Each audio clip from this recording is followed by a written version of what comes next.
श्रीरामपूर तालुक्यातील रामपूर कोकरे इथं गोदावरी नदी पात्रातील अवैध वाळू उपशावरून तणाव निर्माण झालाय। वाळू तस्करीला विरोध करणाऱ्या महिला आणि ग्रामस्थांवर माफियांच्या गुंडांकडून दगडफेक करण्यात आली असा आरोप आहे। या घटनेमध्ये काही ग्रामस्थ जखमी झालेले असून जीव मारण्याच्या धमक्याही देण्यात आल्याचा दावा करण्यात येतोय। अवैध वाळू उपशाविरोधात संतप्त ग्रामस्थांनी नदी पात्रातच ठिय्या आंदोलन केलं। पोलीस आणि महसूल अधिकारी घटनास्थळी दाखल झालेले। या ठिकाणी वाळू निलाव नसतानाही अनधिकृतपणे रस्त्याचं काम चालू आहे। इथून ठराविक ठिकाणाहून बिगर रॉयल्टीचं मुरुम आणि पोयट्याचं उत्खनन चालू आहे।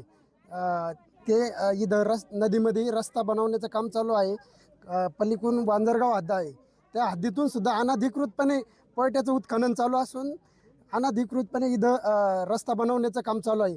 त्यामध्ये काही शेतकऱ्यांचं शेतीचं पण नुकसान होत आहे। आणि ज्यावेळेस हे होत असताना बघितलं ग्रामस्थांनी, त्यावेळेस तिथं गेल्यानंतर त्या लोकांनी ग्रामस्थांवरती दगडफेक केली। सुरुवातीला महिलांना पण त्यांनी दगड आणलीत। आम्ही 1 महिन्यापासून त्यांना सांगतो वाळू उचलायची नाही म्हणून।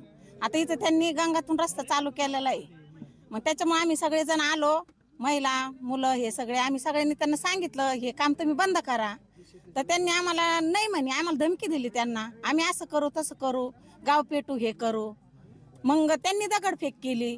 मग आता याचं कोणी हे करायचं? मग आता आम्हाला ही वाळू जर नसली तर पाणी नसणार आहे आम्हाला, आणि सगळ्यांकडे थोडी थोडी शेती आहे, मजूर आहे, मग त्याच्यावरच आमचं जीवन आहे। वाळू गेली तर पाणी संपन आणि आमचं जीवन संपन।